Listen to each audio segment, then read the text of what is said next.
L'utilisation des immunothérapies de type anti-PD1 chez les personnes âgées, pour l'instant, repose sur une expérience limitée, puisque dans les essais thérapeutiques, la proportion de personnes âgées traitées demeure très faible.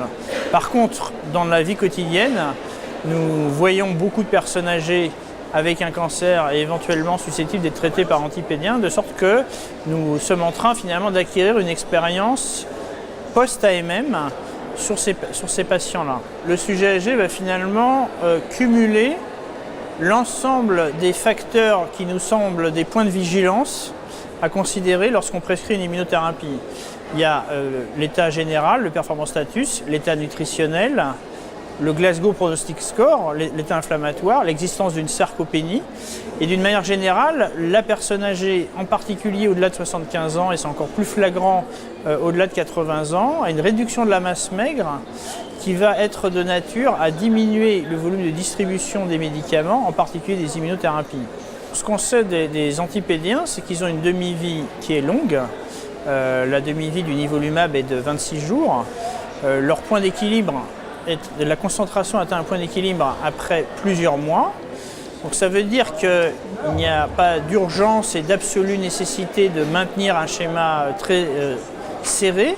Et il se peut que ceux des patients qui ont une composition corporelle un peu hors norme, soit parce qu'ils ont un IMC au-delà de 25, a fortiori 30, soit au contraire parce qu'ils ont une toute petite masse maigre, et a fortiori ceux qui combinent les deux, c'est-à-dire qu'ils vont être à la fois sarcopéniques et en surpoids, il se peut que ces patients-là aient un excès de concentration en nivolumab. C'est ce que suggèrent les études préliminaires que nous avons pu présenter à ce congrès.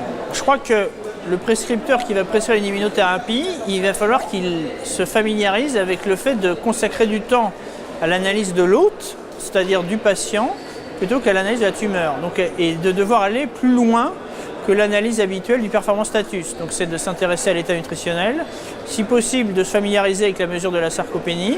Et ce que nous avons montré aussi, c'est que pour analyser la fonction rénale, il est préférable, en particulier chez le sujet âgé, de ne pas se limiter à la clairance de la créatinine, mais également de regarder la clairance de la cystatine.